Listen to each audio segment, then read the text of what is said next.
ele estiver ouvindo isso, é coisa do Glauber, meu irmão, com certeza, né?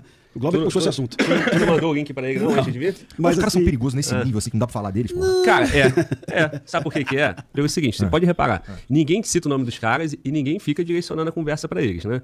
Primeiro, eu entrevisto só policial. Tu vai ver policial falando de miliciano, tu vai ver policial falando de traficante. De bicheiro. De bicheiro ninguém fala, né? Aí tem vários motivos que vão explicar isso, né? O cara tem receio, né? Ou o cara sabe da força dos caras, ou o cara trabalha até pros caras, né? Eu não conheço, né? Pode até ser essa possibilidade. Porque, o bicheiro ele tem uma parada, que assim, se a gente for ver os bicheiros mais históricos, eles têm uma relação com o castor, tinha uma relação com o Bangu, que com era... Futebol, né? Com o futebol e com o Bangu mesmo, com o bairro, tá ligado? Sim. Porque assim, ele era o padrinho, mano. Né? Mas ele é o padrinho das polícias também, pô. Por isso que é assim, cara. Então, mas é o que eu quero dizer, que assim, ele tem todo um respaldo popular, pelo menos daquela região ali, tá ligado? Cara, olha só, se a gente for falar ali, eu escuto o Pimentel desde que eu era moleque em casa, na Globo, né? E agora a gente tá aqui batendo esse papo. Todo mundo que comenta segurança pública... Chamou de muito velho. Muito velho. Todo mundo que comenta segurança pública e os policiais que eu converso no podcast, eles vão falar sempre aqueles mesmos problemas, né? Legislação fraca, a polícia prende e solta, tem que aumentar a pena, diminuir a maioridade penal. Aí a esquerda vai falar, ressocialização não resolve, o Brasil prende errado, e o debate fica nisso aí. Só que quando tu vai ver a raiz do problema, começa lá atrás, década de 80, justamente com esses contraventores. Se você parar pra pensar, faz uma analogia com a rota do tráfico. Era só os caras nunca ter tornado ilegal, mano. Ó, exatamente. O jogo do bicho começa lá atrás, pô. Quando foi isso? Década de 30, Getúlio Vargas. Quando proíbe os cassinos. E aí começa os caras se estruturarem pra poder trabalhar. Lei 9.230, que fechou o cassino no Brasil. Quando você vai evoluir pra isso, você precisa trabalhar, você precisa comprar o Estado. Quem é o primeiro que você tem que comprar? A polícia, pô. Senão o cara vai lá e pega teu notador, certo? Depois você tem que subir nas esferas. Polícia Civil, Polícia Militar, Ministério Público, Judiciário. Se os caras conseguiram se estabelecer nessas 4 pontas, como é que sai? Não sai. Fudeu. Beleza? Então, a influência do jogo do bicho no Rio de Janeiro. Agora, e ainda tem o apelo social, é importante, porque assim, a associação, por exemplo, com escola de samba. Exatamente, tanto é que com apoio popular vem como? Futebol, escola de samba. Quantas vezes o Pimentel já falou que o sambódromo lá tem o ministro, tem o governador, o prefeito, o bicheiro. Dê nomes, cara. Não, mas caralho, mas assim, é só no Instagram, tá ligado? Não é nem segredo, entendeu? Os caras tiram foto mesmo abraçando e foda-se. Isso, exatamente. Então, lá atrás, aí veio a nova geração de bicheiro, que é essa aí, né? Castor e tal. Hoje tem Castor não. Naquela época, né? Tá. Depois do tio Isso. Martins. Aí depois, agora nós estamos em Bernardo Belo e o Rogério de Andrade, né? Agora... E os bagulho da Anísio? Anísio é Nilópolis. Mas ele é velha guarda, né? Mas a família Abraão, porque lá atrás existia uma disputa territorial. Quando o Mariano Brasco foi assassinado, né? E ali o bicho matava muito no Rio de Janeiro para disputar território. Depois houve uma regulação. Estabeleceu, né? Eles montaram uma associação, olha, quem está aqui vai ficar aqui, não tem mais guerra. Isso foi respeitado. E aí começa uma guerra interna dentro dos próprios clãs. O primo matando o primo, o cunhado matando cunhada, e aí vai. Que são as guerras que estão hoje, que aterrorizam a Barra da Tijuca. Todas essas mortes que nós tivemos na Barra nos últimos anos são mortes no interior dos clãs. O clã Andrade, o clã Garcia e assim vai, né? Todos eles. Garcia, que foi agora exato. Supostamente está sob o comando. Então, cara, eu não tô nem aí pro jogo de azar, cara, sinceramente. Já tinha que ser liberado há muito tempo. Isso. E vou mais longe, Igor. Lá no início, o único empregador de pessoas que eram soltas pelo sistema penitenciário era o jogo do bicho. Todo o Aranha no Rio de Janeiro era um ex-presidiário. Eles só encontravam recolocação no mercado ali. Então o bicho tinha um papel social evidente. Eram dezenas de milhares de anotadores, os Aranhas, né? Que eram ex-presidiários, amparados pelo jogo do bicho. E isso era bom pro Rio de Janeiro. Era bom, de fato era bom. Então se o bicho não se mata, se o bicho gera emprego, eu não tô nem aí pro bicho. O meu problema é o bicho se matar, é o bicho financiar campanhas políticas, né? De partidos corruptos. E aí começa a ser um problemão. E aí nós tivemos a primeira heroína do Rio de Janeiro, que é a Denise Frossard. Ela já veio aqui já? Não, mas eu tô tentando. Cara, é sensacional ouvi-la. Eu tô tentando. Uma coragem sem igual. E assim, eu converso muito com ela. Eu adoro a Denise, bato longas conversas com ela. Ela é muito corajosa. E aí, camarada, você vê que a ação dela foi isolada, né? Ela, depois da Denise, a gente não teve mais nenhum juiz ou juíza com aquela determinação, com aquela coragem. Ela prendeu toda a cúpula do bicho. Ela prendeu toda a cúpula. E ela foi ameaçada de morte. Ela andou escoltada durante algum tempo por policiais do BOP, inclusive, que protegeram ela.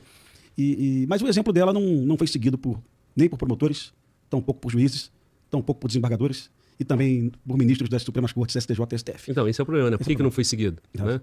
Então, tu vê que alguma coisa tem, né? Essa estrutura montada, cara, ela serve para qualquer outro, né? Serve para o tráfico, para a milícia da mesma forma. Elas interagem. Quando você vai pensar em rota de logística para tráfico de drogas, a mesma rota que funcionava para o café, que funciona para soja, funciona para cocaína, concorda? O mesmo esquema estabelecido com a contravenção funciona com o tráfico. Então, o que o Pimentel está dizendo, no passado eles disputavam áreas. É o que acontece com o tráfico hoje, pô. Disputa de território, concorda? Quando a milícia, quando o Comando Vermelho invade uma área de milícia, o que ele está fazendo? Disputando a localidade que ele vai explorar. Não era isso que acontecia com o jogo do bicho na década de 80, 90, lá pra trás, 70? Exatamente. É exatamente, a dinâmica é a mesma. Só que o jogo do bicho, ele tem esse apelo social, que o Pimentel acabou de falar. O que o Pimentel falou? Gera emprego. Porra, olha como é positivo. Né? Então, se os caras têm esse olhar da sociedade, escola de samba, futebol, geração de emprego, eu não tô entendendo por que vocês estão combatendo o cara, que mal que ele faz, né? Mas o problema é justamente quando monta uma estrutura que o jogo do bicho já se confunde fudeu, com o próprio Estado. Exatamente, porque se ele tem o Estado junto com ele, por que é só contravenção? Também tem uma dinâmica aí. Por que o Estado não penalizou? E deixou como contravenção? Não deixou leve demais o crime? E qual é a prova que o Glauber tem razão no que ele está falando, absoluta? Porque foram presos 17 seguranças do Rogério de Andrade. 16 eram policiais militares e o 17º era policial penal. Aí. Ou seja, ainda por cima ele vai lá e corrompe as forças policiais. Então o bicho é ruim para o Rio de Janeiro em função de tudo isso. Financiar campanhas políticas, empregar policiais como pistoleiros e assassinos, né? Lessa, Adriano e tantos outros policiais civis e militares do Rio de Janeiro. Então essa é quando eu digo que o jogo do bicho tem que ser enfrentado e com a mesma coragem que o tráfico é enfrentado, com a mesma disposição. É sobre isso que eu estou falando. Mas o que o jogo do bicho, além de tudo, o Glauber colocou? O carnaval do Rio de Janeiro era muito feio. Era na Praça 11, não tinha ingresso, não atraía tantos turistas para o Rio de Janeiro. O carnaval, evento, espetáculo que gera dinheiro, emprego para o Rio de Janeiro, na Marquês de Sapucaí, apesar do Sambódromo ser uma obra pública, esse carnaval lindo é o carnaval financiado pela contravenção. Então a contravenção no Rio de Janeiro fez o espetáculo mais bonito da Terra. É verdade, cara. E aí, todo mundo sabe, cara. E aí, como que assim, já rolou até uma época no Rio de Janeiro, numa dessas ameaças de você prender os bicheiros, né? Rolou até, não vai ter carnaval esse ano. Eles usando isso como ferramenta de ameaça, né? Sim. E, cara, talvez, eu não sei, talvez o governo, eu sou contra a intervenção estadual em qualquer tipo de espetáculo, né? Sou contra o uso de recurso público, mas talvez seja a hora da política do Rio de Janeiro, prefeitura e Estado, pensar no seguinte: vamos recuperar o carnaval. Acaba com o Liesa, o carnaval a partir agora é do Estado do Rio de Janeiro, é um evento organizado pelo Estado, porque hoje é organizado pela Liesa. Eu estou dizendo isso pra gente arruinar o crime organizado. Talvez seja a única solução. Ixi, mas essa eu duvido. Eu acho difícil também, cara. Tu vê, a polêmica porque a prefeitura colocou dinheiro no show da Madonna, né? Tu imagina agora a prefeitura organizando tudo isso, né? Eu entendi a ideia. Gostou do show da Madonna, Glauber? Eu não fui, eu tô ligado que tu foi, tu me contou ontem, né, nos bastidores. Fala a verdade aí. Pô, camarada... Não, eu não podia falar, não sabia, foi mal. Mas olha só... Também showzinho de merda? Uma cidade de merda, né? Com uma pulseirinha de merda, né? Nem conheço, se quer uma música da Madonna, só pra tu saber, meu irmão. Então tá bom. Tô ligado. A questão é a seguinte, cara. O jogo do bicho hoje, eu vejo, o grande mal do jogo do bicho é o que ele deixou de legado, pô. Né? Policiais envolvidos com o jogo do bicho. Essa mesma estrutura que começou lá na década de 80 deixou uma raiz, pô, horrível ali,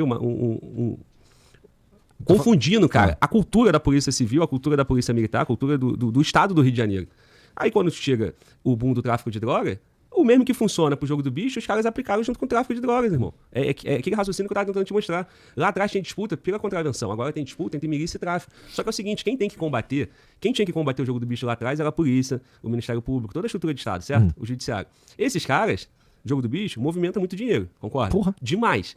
Então, se eu tenho uma estrutura criminosa dentro do Estado e o meu dinheiro alimenta tudo isso, porra, parceiro, a partir de agora, tem mais uma fonte de renda, que é o tráfico. Se essa estrutura aqui está comprometida com o jogo do bicho, você acha que eles são fiéis ao jogo do bicho ou o dinheiro? O dinheiro, irmão. Agora eu tenho o tráfico para pegar o mesmo dinheiro.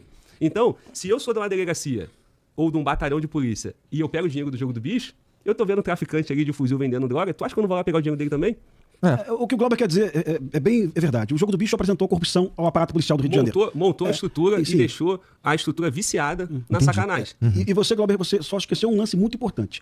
Na década de 70, alguns jornalistas do Rio de Janeiro corajosos afirmavam em reportagens policiais que quem trouxe a cocaína para o Rio de Janeiro foi o jogo do bicho. Sim. O jogo do bicho lá atrás, não essa geração atual, mas quem trouxe a cocaína para as boates, Geller, para Regines, né? Foi o jogo do bicho. E o jogo do bicho também operou durante uma boa parte da década de 70, todo o contrabando do Rio de Janeiro também. O jogo do bicho, a contravenção não era só bicho.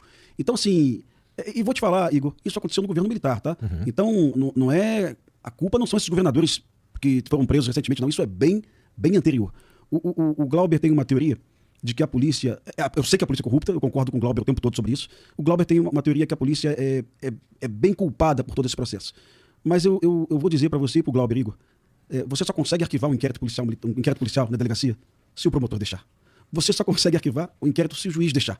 Então, para que a polícia civil não produza, e verdadeiramente ela não produz em algumas investigações de bicheiros, eu preciso da conivência de um promotor e de um juiz. Todos aqueles inquéritos que a DH não resolveu, todos eles teve uma canetada de um juiz e de um promotor. Então eu acho muita injustiça hoje apontar o dedo para a Polícia Civil do Rio de Janeiro e falar: vocês são corruptos, vocês não investigam nada. Sim, se a Polícia Civil não investiga nada, é porque tem um Ministério Público que concorda com isso e o Judiciário que assina. Esse aí. Concorda, Glauber? Eu tô um pouco errado. Concordo. E inclusive eu falei, né? Para funcionar, tem que ter esses atores juntos, né? Se você não tem o Ministério Público junto no esquema, né? Parcela do Ministério Público, o Ministério Público monta uma operação e prende o policial, concorda? Ele é... Ou então o Ministério Público exige que o inquérito seja refeito. Ou ele mesmo vai lá e faz a operação, a prisão, porque o Ministério Público fiscaliza a polícia. Por isso que eu estou batendo em cima disso, que é a estrutura deixada, a herança deixada que começa no Jogo do Bicho. Hoje, quando a gente fala, não, o Jogo do Bicho, porra, que mal faz, a sociedade realmente acha isso, né? Só que o mal do Jogo do Bicho hoje, eu acho que o principal é o legado, né, que deixou, né? Que é esse legado criminoso, entende? O jogo em si, eu continuo a favor de uma liberação. O problema é que agora fudeu, né? O problema é que agora eu acho que agora já era. Eu acho que, cara... Vamos dizer, se a gente legaliza o Jogo do Bicho agora, já tem os caras que mandam, porra. O Igor, é difícil demais buscar uma solução pro Rio. Olha a complexidade. As pessoas sabem que há 2 meses que eu estou falando da fragilidade do inquérito que prendeu os Brazões. Eu disse no teu podcast, no podcast dele, eu disse isso no Antagonista há 6 anos. Eu sempre achei a linha de investigação Brazão a mais robusta. Eu falo isso em qualquer lugar, porque eu acho robusto. É uma família envolvida com máfia de combustível, é uma família envolvida com fraudes eleitorais, é uma família envolvida com milícia, é uma família envolvida com cassações na Assembleia Legislativa. É muita informação ruim sobre essa família. Mas eu disse isso lá há 6 anos. Mas quando você traz isso para o dia de hoje, você descobre que o presidente do PT no Rio de Janeiro, o Quaquá, ele está defendendo publicamente os Brazões. Tá? Eu não defendo Brazão nenhum. Eu digo que é a linha mais robusta. Mas o presidente do PT no Rio de Janeiro, repito, Quaquá... Por que será? É porque no Rio de Janeiro está tudo muito junto e misturado, né?